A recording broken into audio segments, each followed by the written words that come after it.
পর্বতের মধ্যে সামনে এসে দাঁড়িয়ে পড়লে? তোর সঙ্গে আমার কথা আছে। যা বলার আছে তাড়াতাড়ি বলে ফেলো, আমার বেশি সময় নেই। কত টাকা পেলে তুই অরুণকে ছেড়ে দিবি?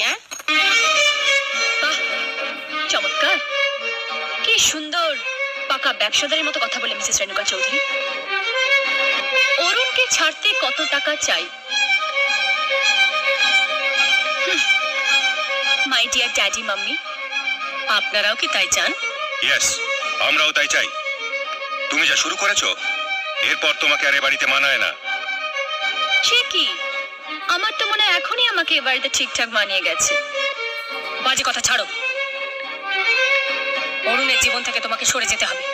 বল, কত টাকা তোর চাই? আমার জায়গায় যদি রূপা হতো তাহলে তুমি তার কত দাম ধরতে মিসেস চৌধুরী? কি? যত বড় মুখ নয় তত বড় কথা।